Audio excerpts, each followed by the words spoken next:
Hey y'all, and welcome to the first episode of Deja's Crypto World.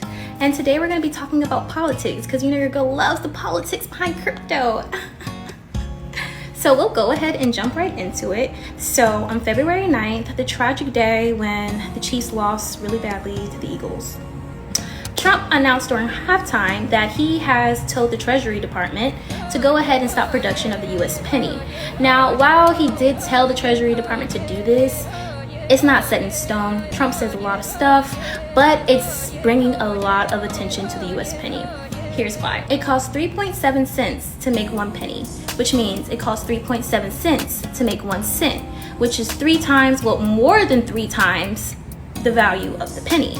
So you can see why Trump is saying this is an unwise use of government funds. A lot of people are in favor of getting rid of the US penny, especially Elon Musk, okay?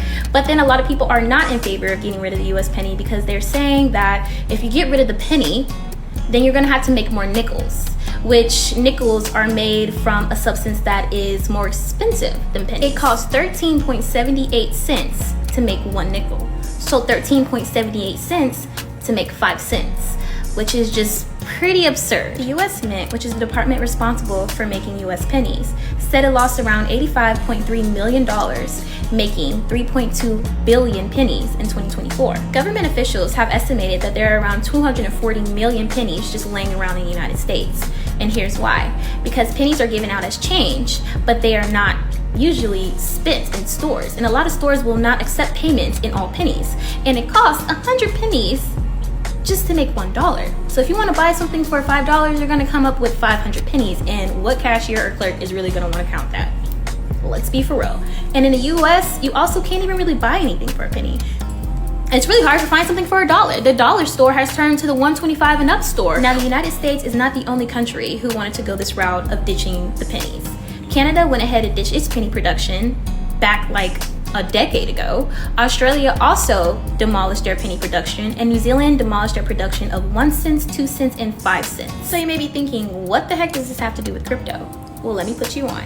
So before Trump got into office, when he was running for election, he said that he wanted to go ahead and just get rid of all paper money and digitalize the US banking system, which means people would have access to their own digital assets, stocks, crypto, things like that, and public ledgers will be given out to people as well to store their digital assets on. Now, this sounds great, this sounds wonderful, but in order to do something like that, you have to take the steps to get rid of all the paper money and coins. So yes, Trump is always saying this and that and what he's gonna do, and then sometimes he doesn't follow through with it, but it looks like he is actually following through with his plan to go ahead and digitalize our system. In my opinion, I believe that getting rid of the US penny is like more so of an experiment to see how the economy will respond to it, the people and the banking systems, and how it would affect our taxes and everything like that.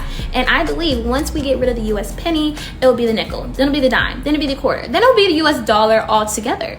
And so I think this is preparing us for a path of becoming a fully digitalized economy. And so again, you might wonder, if you're new to crypto, what does a digitalized community have to do with crypto? Well, things like XRP and Bitcoin will be used in trading and transactions. XRP is already used by banks to go ahead and send money, to move money from one account to another, and Bitcoin is also being used in bank reserves. And XRP, which is like my fave, is also being approved to be used in banks as forms of payments. So you can pay your credit card off with your XRP.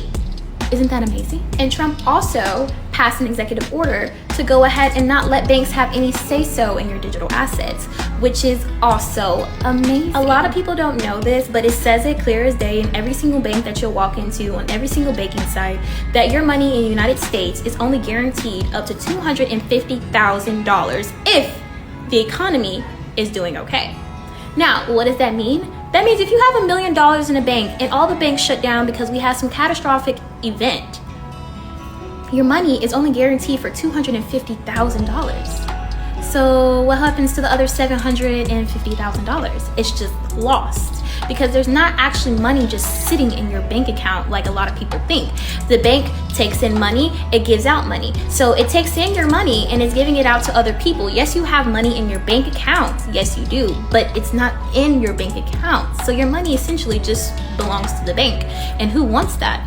Because you're only going to be given $250,000 if the economy is doing okay. So if a catastrophic event, like I said before, comes, which means the economy is not doing okay and the banks shut down, you're going to lose all of your money. And this has happened once before in the US history, so it can happen again. So me personally, I am totally in favor of getting rid of the US penny and all of the coins and the US dollar gradually, so people can get into crypto and the different coins, learn about it, and prepare themselves for it. But we do have to be aware that if we did change over from a traditional banking system that has regulations and rules and go into a digitalized banking system that doesn't have really any rules and that's not regulated, it is pretty dangerous. There could be a lot of scams going on. You could lose a lot of money and really nothing that you can do about it. And if the government decided, if you don't have your own personal ledger, not the public ledger that they give you, but if the government decides that they want to take away your crypto for crimes that you did or just anything, they can do that.